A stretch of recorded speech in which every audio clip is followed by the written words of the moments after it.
Okay आज हम जो डिस्कस करने वाले हैं बेसिकली सारा एनसीईआरटी बेस्ड डिस्कस करेंगे जो आपके school examination point of view से काफ़ी ज़्यादा इंपॉर्टेंट है। ठीक है, तो let's start with Cartesian product. ठीक है, जिसको हम बोलते हैं क्रॉस ए क्रॉस बी। ठीक है, इसको हम कैसे रीड करते हैं, ए क्रॉस बी ऐसे रीड करते हैं हम। ठीक है, तो ए क्रॉस बी होता क्या है, it's set of all the ordered pairs A B. It is set of all the ordered pairs A B such that A belongs to capital A, B belongs to capital B। ठीक है, मतलब for example अगर मैं आपको दिखाऊं, ठीक है, mapping करके, तो मान लो एक सेट ए है आपके पास, दूसरा सेट बी है। ठीक है, तो ए क्रॉस बी का मतलब क्या है, जैसे यहाँ पे मेरे पास 1 2 और एबीसी है, तो 1 2 is over your, ABC is over your. तो ए क्रॉस बी का मतलब क्या है, ए क्रॉस बी का मतलब वो सारे ऑर्डर्ड पेयर्स ए और बी के, ठीक है, ए कॉमा बी के फॉर्म में जो बन सकते हैं, जिसमें से ए क्या है, फर्स्ट एलिमेंट रिप्रेजेंट करेगा सेट के, फर्स्ट सेट के एलिमेंट रिप्रेजेंट करेगा, बी सेकंड सेट से लिया जाएगा। तो अगर आप ए क्रॉस बी को अंडरस्टैंड करना चाहते हो तो ऐसे समझो, 1 का ए के साथ मैपिंग हुआ, बी के साथ हुआ, सी के साथ हुआ। सिमिलरली अब 2 को ले लेता हूँ, तो 2 का ए के साथ हुआ, 2 का बी के साथ हुआ और 2 का सी के साथ हुआ। तो ए क्रॉस बी को हम कैसे लिखते हैं, A cross B is nothing but 1 का ए के साथ मैपिंग, 1 का बी, 1 का सी, 2 का ए, 2 का बी और 2 का सी। तो ए क्रॉस बी आप ऐसे लिखते हैं। ठीक है, अब कितने एलिमेंट्स होंगे ए क्रॉस बी में कैसे पता चलेगा, मान लो नंबर ऑफ एलिमेंट्स ए में x है और नंबर ऑफ एलिमेंट्स बी के अंदर y है, तो ए क्रॉस बी के अंदर x इंटू वाई एलिमेंट्स होंगे। Clear, x into Y elements कैसे, यहाँ पे आप देख सकते हो, इसके अंदर 2 एलिमेंट है, इसके अंदर 3 एलिमेंट है, तो ए क्रॉस बी के अंदर 2 इंटू 3 6 एलिमेंट्स आ जाए। ओके, अब एक और इम्पॉर्टेंट चीज, ए क्रॉस बी कभी भी बी क्रॉस ए के बराबर नहीं होता है, हमेशा, मतलब कभी भी नहीं होता। इसका मतलब ये है, A cross B equal to B cross A हम नहीं लिख सकते। क्यों, क्योंकि हम यहाँ पे ऑर्डर्ड पेयर्स की बात कर रहे हैं। यहाँ पे A comma B is an ordered pair such that A belongs to capital A and B belongs to capital B. जबकि बी क्रॉस ए की अगर हम बात करेंगे तो यहाँ से ही आप कर सकते हो। देखो, अगर इसी सेट में मैं बी क्रॉस ए अगर करूँ, तो बी क्रॉस ए मेरे पास क्या आ जाएगा, A comma 1, A comma 2, B comma 1, B comma 2, C comma 1, C comma 2। सही है, तो ये मेरे पास क्या आ गया, ए क्रॉस बी था नीचे और ऊपर बी क्रॉस ए। अब आप ऑब्जर्व करो, क्या ए क्रॉस बी और बी क्रॉस ए सेम है, नहीं है। 1 comma A is a different ordered pair, आपको पता है x comma y is not equal to y comma x. ये दोनों ऑर्डर्ड पेयर्स डिफरेंट होते हैं अनटिल एंड अनलेस x अगर y के बराबर हो तो। ठीक है, ठीक है, तो इसमें एक नोट लिखी हुई है, 10 A cross B is a binary operation, operator, binary मतलब 2 सेट्स के बीच का ऑपरेशन है, which contains ordered pair a comma b such that a belongs to capital and b belongs to capital B। ठीक है, अब और एक इंपॉर्टेंट चीज जो हमने ऊपर डिस्कस करी, इसको क्या बोला जाता है, Cartesian product is not commutative. तो इसको अब लिख लेंगे, Cartesian product is not commutative, so you can note this down. ठीक है, then we will move on.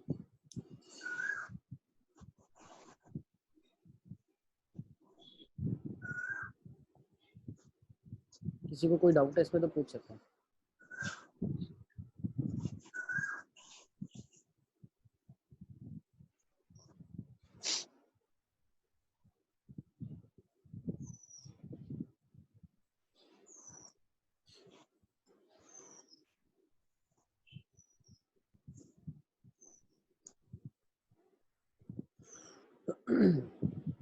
चलें आगे,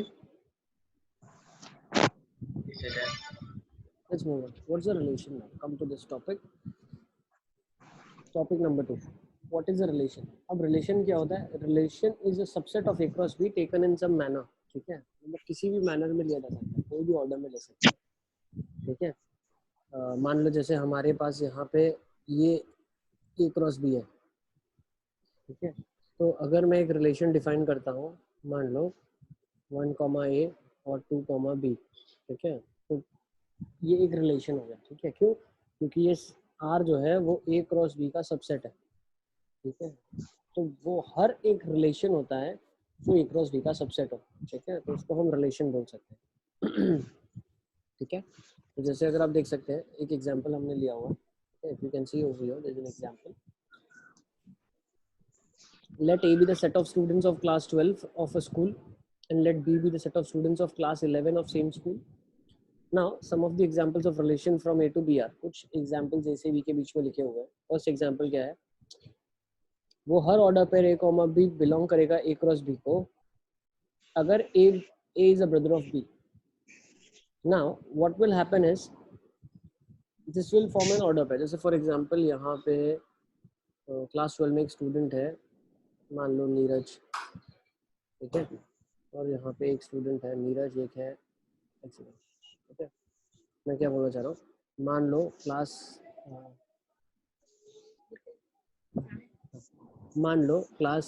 12 में एक स्टूडेंट है नीरज, ठीक है, दूसरा एक स्टूडेंट है, ठीक है, मान लो विराट, ठीक है, तीसरा एक स्टूडेंट है राहुल, ठीक है, और एक और स्टूडेंट है, मान लेते हैं नाम डिफिकल्ट, एक्स वाई ले लेते हैं, चलो ठीक है, एक्स और वाई स्टूडेंट्स है ना.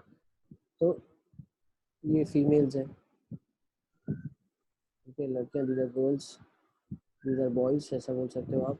अब 11th में बात करते हैं, ठीक है, 11th में गर्ल्स की बात करते हैं.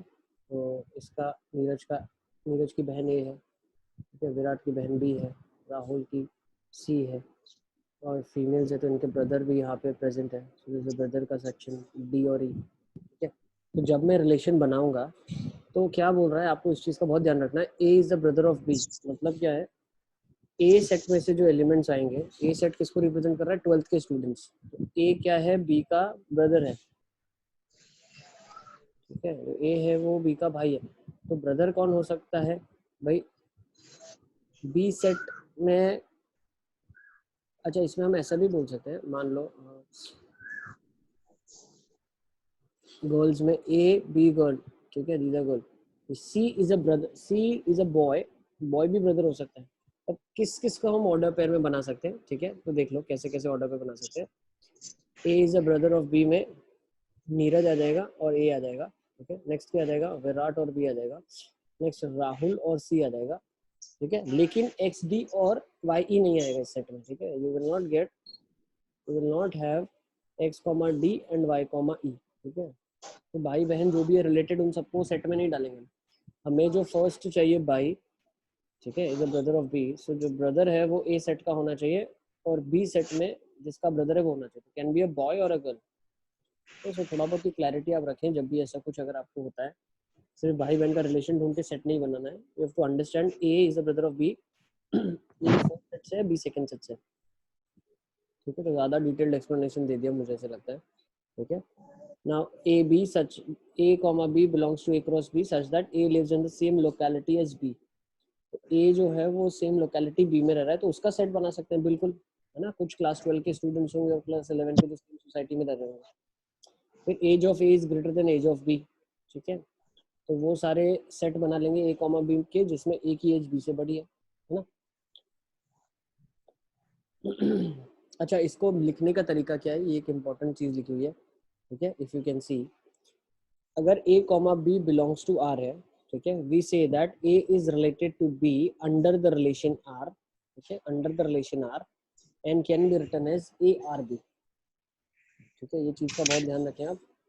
अगर A और B R से रिलेटेड है, कुछ रिलेशन R से रिलेटेड है, जैसे अगर आपने ऊपर देखा A और B एक दूसरे से रिलेटेड है, यहाँ पे देखा A B एक दूसरे से रिलेटेड है, यहाँ A B एक दूसरे से रिलेटेड है.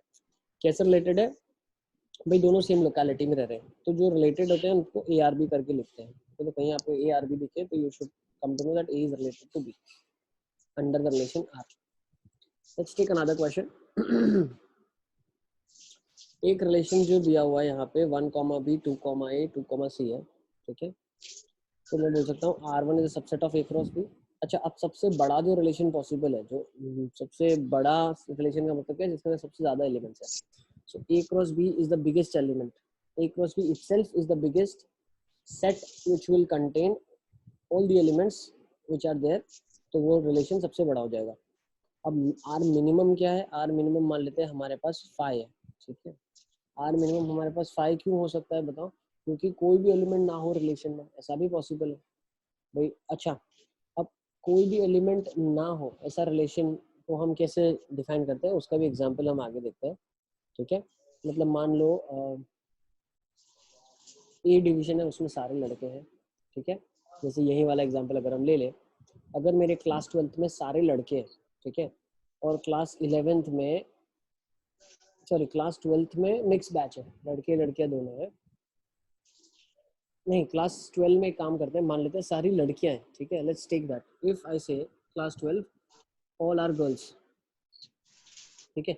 और अब अगर आपको बोला जाए A comma B belongs to A cross B, A is a brother of B, तो क्या कभी बी का कोई भी ए भाई हो सकता है? नहीं, सारी लड़कियां हैं। तो ऐसे रिलेशन को हम एम्प्टी रिलेशन बोलते हैं, ठीक है, जिसके अंदर कोई सेट ना हो, जिसके अंदर कोई एलिमेंट ना हो इस सेट के अंदर, ठीक है। तो दिस वाज एन एग्जांपल।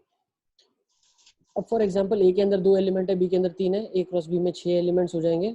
तो नंबर ऑफ रिलेशंस क्या होगा? अब number of relation, what is a relation? Relation is a subset of A cross B. Relation क्या होता है? A क्रॉस बी का सबसेट होता है। जो रिलेशन होता है वो A क्रॉस बी का सबसेट होता है। अब कितने सबसेट्स पॉसिबल हैं? जितने सबसेट्स पॉसिबल होंगे उतने रिलेशन पॉसिबल होंगे। So if you see A cross B, तो A cross B gives you 6 elements, तो number of subsets possible is 2⁶, that is 64। तो अगर 64 डिफरेंट सबसेट्स पॉसिबल है तो 64 डिफरेंट रिलेशंस भी पॉसिबल होंगे। This is a very important formula, आप note down कर लें इसको, ठीक है। तो number of relations possible is 2⁻⁴ of m into n, ठीक है। Note this down, then we will move on.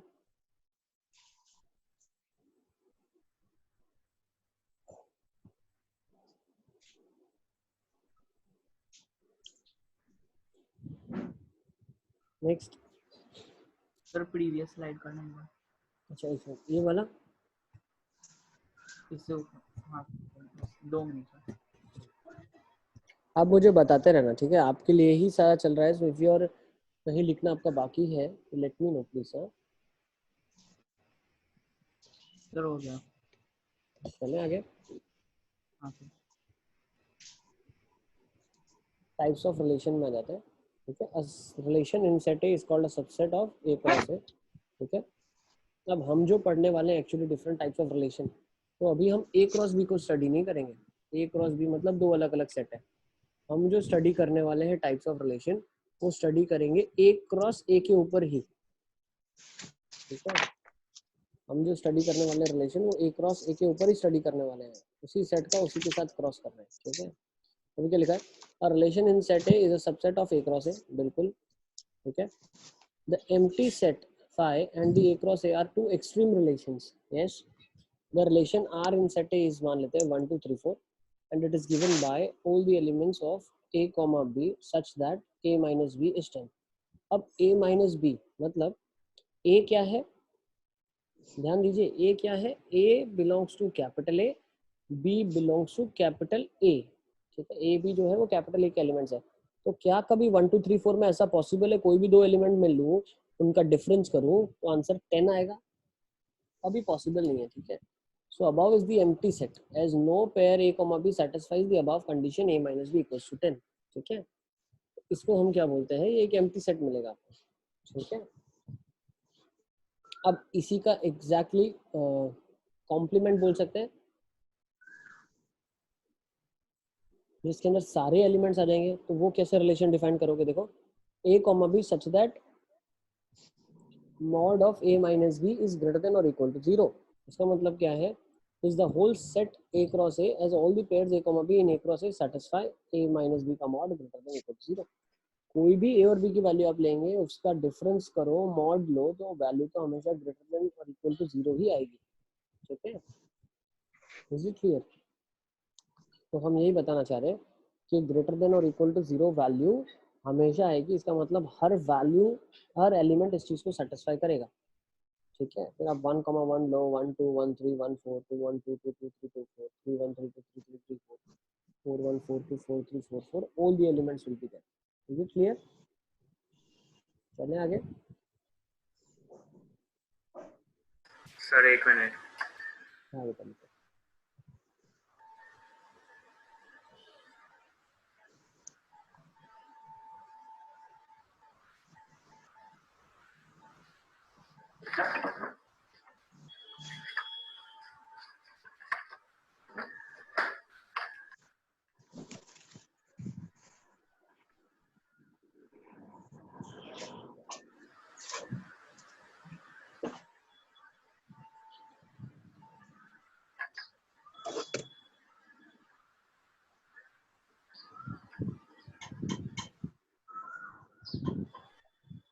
अच्छा, स्कूल एग्जामिनेशन में they do ask a question for 1 mark, इसमें आपको एम्प्टी रिलेशन लिखना पड़ेगा कि एम्प्टी रिलेशन क्या होता है।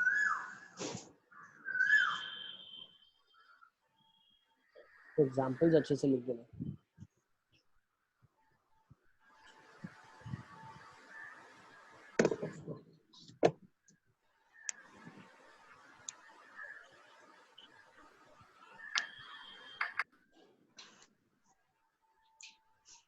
चलें आगे।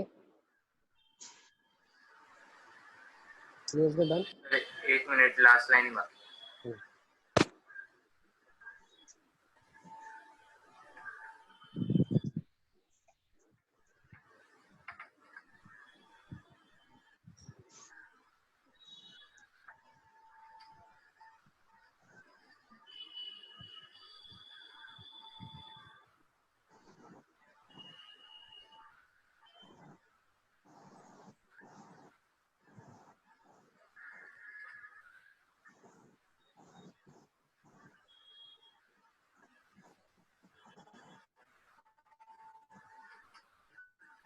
सर हो गया।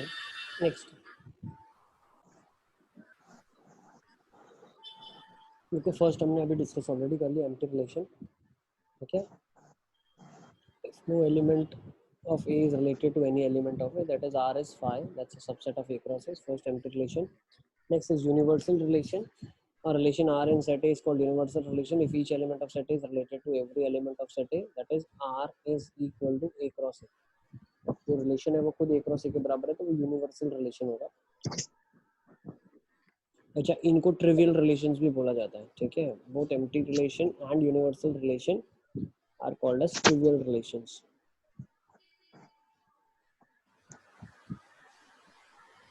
ठीक है, इसको भी नोट डाउन कर लेंगे आप, then we'll move on.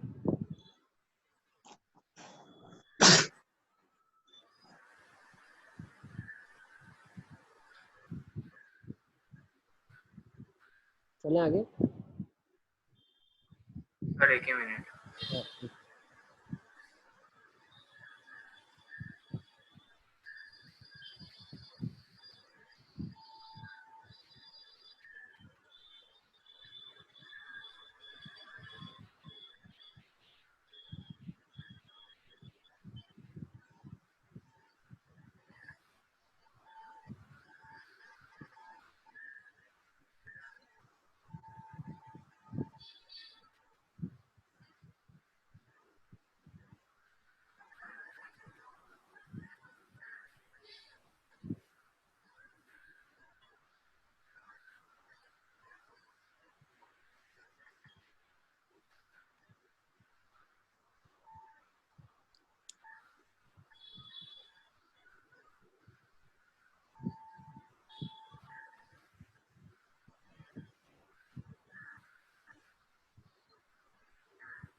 चलें।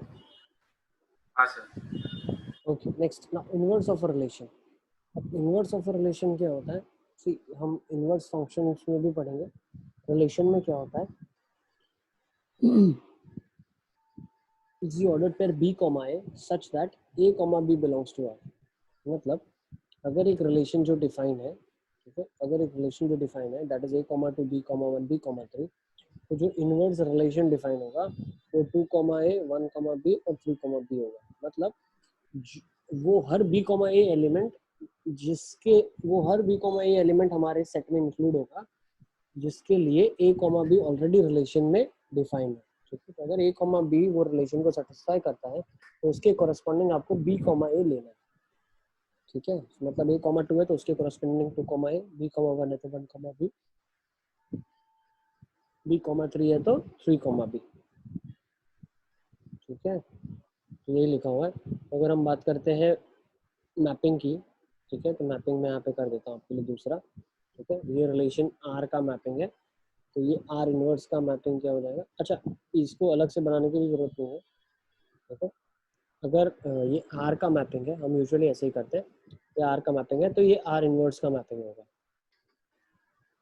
ठीक है, नीचे से मैपिंग की जाती है, तो अलग से मैपिंग बनाने की भी जरूरत नहीं है। इसको भी नोट कर लेंगे, देन विल मूव ऑन।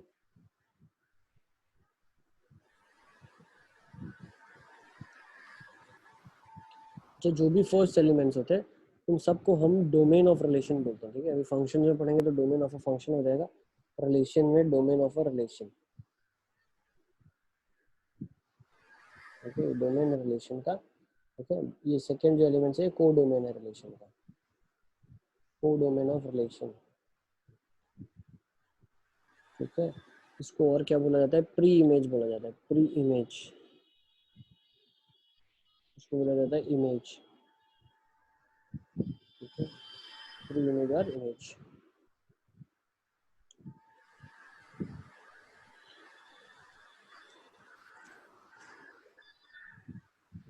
चले आगे।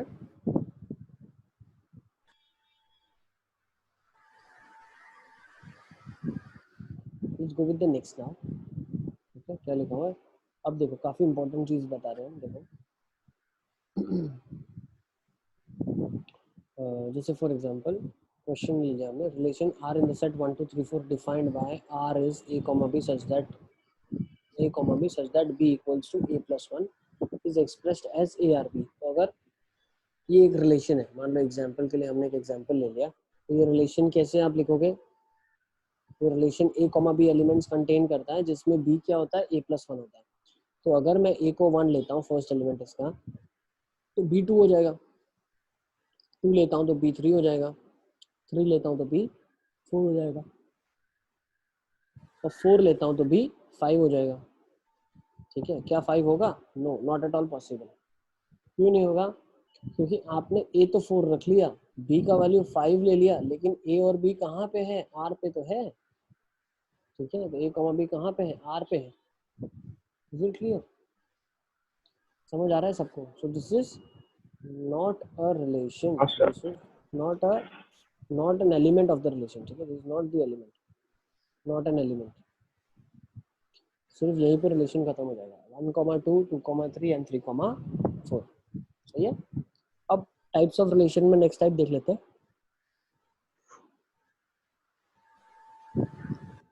ठीक है, what is this called as, this is called as reflexive. Reflexive किसको बोलते हैं, देखो, a relation r in a set a is called as reflexive if a comma a belongs to r for every a belongs to capital A। अब हमने क्या किया है, एक सेट है, मान लो कैपिटल ए एक सेट है जिसके अंदर एलिमेंट्स कौन से ए बी सी। तो हमने एक रिलेशन, ठीक है, रिलेशन इज डिफाइंड। ठीक है, किसके ऊपर डिफाइंड है, relation is defined on A cross A. A cross ए के ऊपर हमने रिलेशन को डिफाइन कर दिया। अब ए क्रॉस ए अगर मुझे लिखना है तो मैंने ऐसे लिख दिया ए क्रॉस ए को, देखो 3 क्रॉस 3 में, तो ये फर्स्ट एलिमेंट है, ये ए फर्स्ट एलिमेंट है, तो ए कॉमा ए आएगा, ए कॉमा बी आएगा, ए कॉमा सी आएगा, B A B B B C. तो नीचे देखोगे तो सी ए सी बी और सी सी आएगा। ठीक है, ओके, तो हमने इसको ऐसे रिप्रेजेंट कर दिया। लेकिन अब हमारा इंपॉर्टेंट काम क्या है, यहाँ से हमें क्या देखना है, क्या सीखना है, हमें ये सीखना है कि क्वेश्चन बोल रहा है कि रिफ्लेक्सिव तब होगा जब a comma A belonging to r वाला हर एलिमेंट जो a में है वो हमारे पास आ जाए। ठीक है, मतलब एक सेट है मेरे पास, मान लो, ठीक है, जैसे ये वाला ही सेट में ले लो।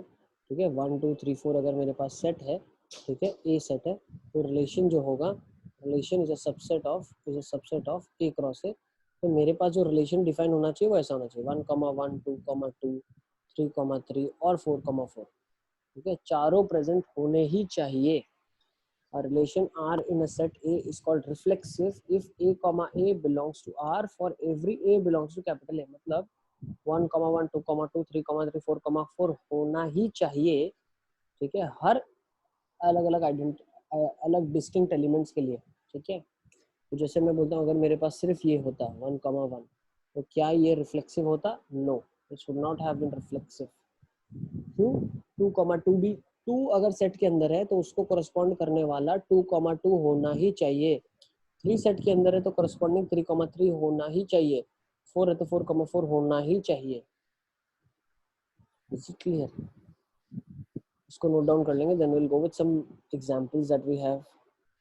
कुछ एग्जांपल्स हैं हमारे पास, इसको भी देख लेंगे एक बार।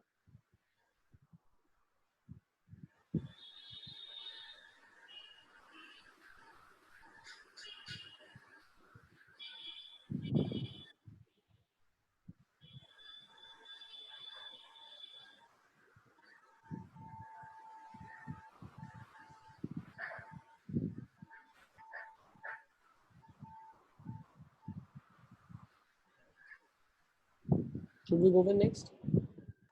सर एक मिनट, खाली वो डायग्राम बनाना बाकी है। बना दो। तो यहाँ पे हम क्या रिप्रेजेंट कर रहे हैं? all the diagonal elements should be present. So if you see, all the diagonal elements are supposed to be there.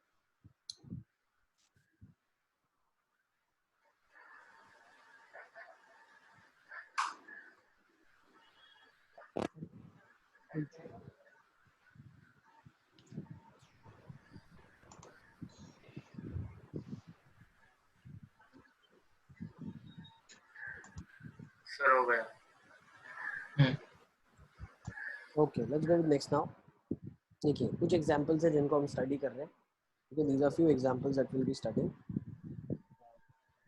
ठीक है, एक सेकेंड काम करता हूँ, आंसर्स हटा देता हूँ। चलिए अब इनको आप एक बार स्टडी करो और आइडेंटिफाई कर लो, ये सारे एलिमेंट्स आपके पास लिखे हुए हैं।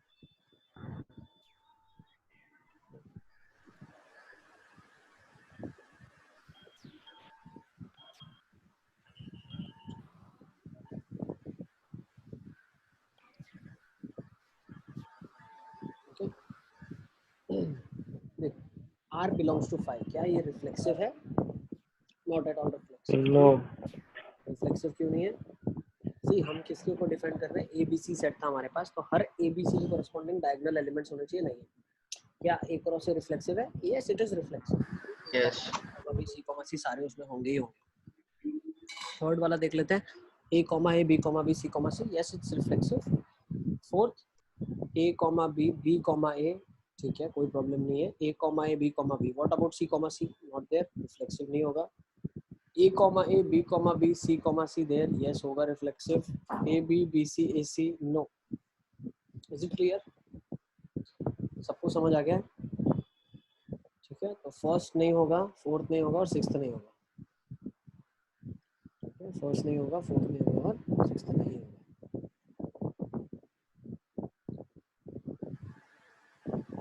सर वो नोट डाउन करना बाकी था।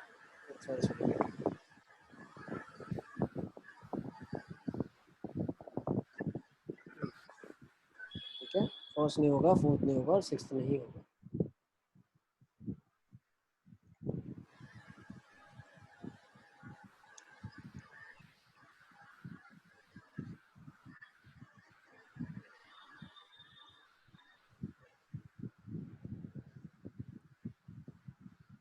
सर हो गया। अब एक बहुत इंपॉर्टेंट कॉन्सेप्ट है, देखो ठीक है, यूजुअली ऐसे कॉन्सेप्ट्स गुचकेट एग्जामिनेशन में पूछते हैं।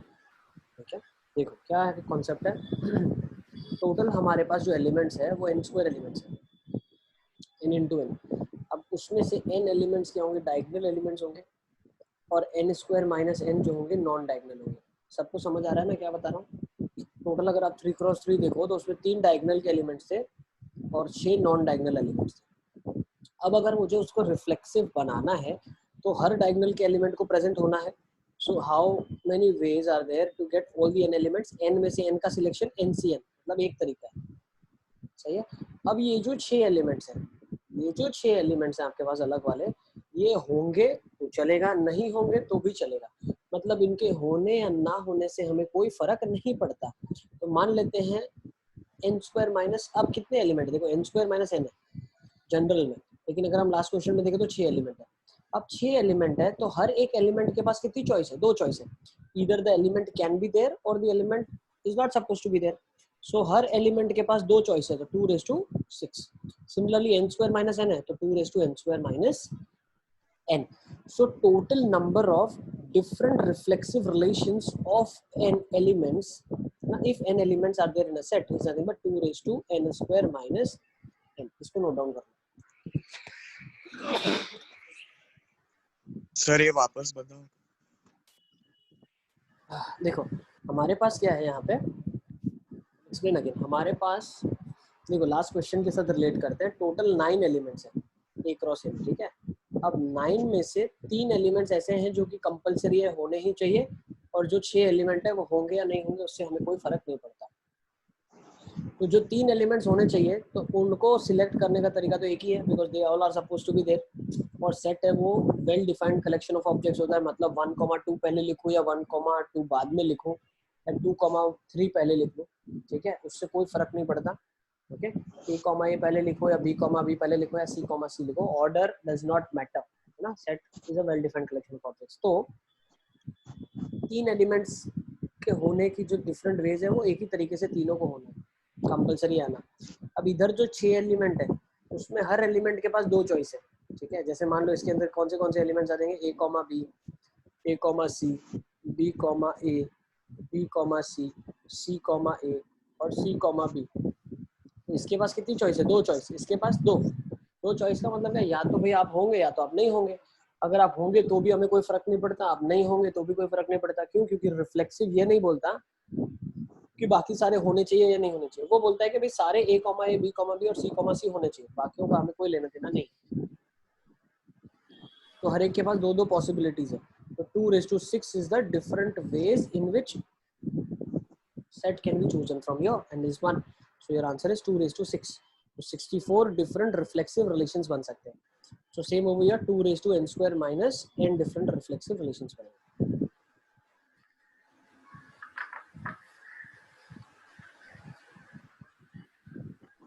I guess clear है, चलें आगे। सर एक मिनट नोट कर लेंगे।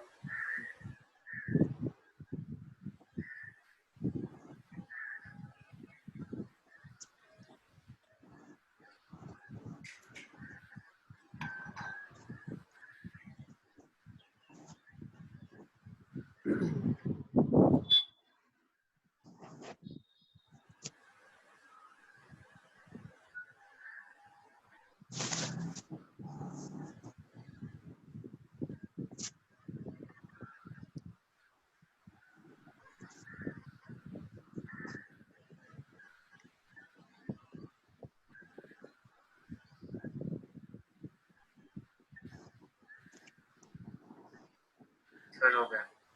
Okay, चलें आगे नेक्स्ट। ठीक है, अब नेक्स्ट हम देख लेते हैं।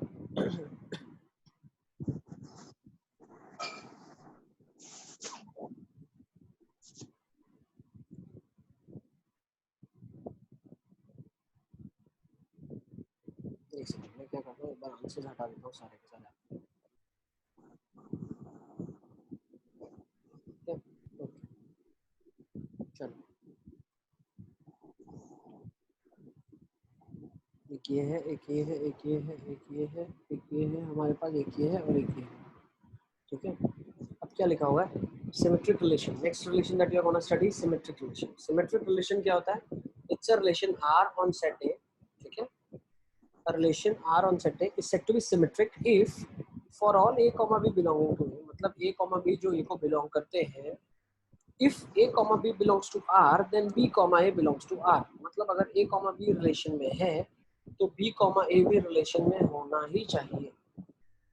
Is it clear? अगर A, B रिलेशन में है तो B, A भी रिलेशन में होना ही चाहिए, ये वो बोलना चाह रहा है।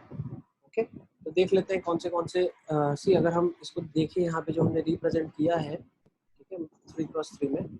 सो इसका कहने का मतलब क्या है, देखो A, B है तो B, A होना चाहिए, A, C है तो C, A होना चाहिए, B, C है तो C, B होना चाहिए। मतलब अगर हम बात करें ये डायगोनल है, ठीक है, ये डायगोनल के एलिमेंट्स है, तो ये डायगोनल के ऊपर वाले एलिमेंट्स है, डायगोनल के नीचे वाले हैं।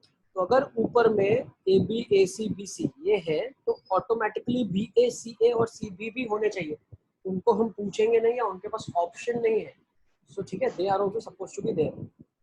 ओके, अब हम ले लेते हैं फर्स्ट वाला एग्जांपल, ठीक है, ए कॉमा बी, बी कॉमा ए, क्या ये रिफ्लेक्स सिमेट्रिक होगा? Yes, it will be symmetric, सही है। नेक्स्ट बी सी है तो सी बी है, बी बी है, अब बी बी का जो बोल सकते हैं A, B belongs to R है, मतलब इसका अगर उल्टा करेंगे तो भी B ही आएगा, तो ये भी ठीक है। CC का उल्टा भी CC, ठीक है, तो ये भी एक सिमेट्रिक रिलेशन है। Next AA BB CC, yes it's also symmetric.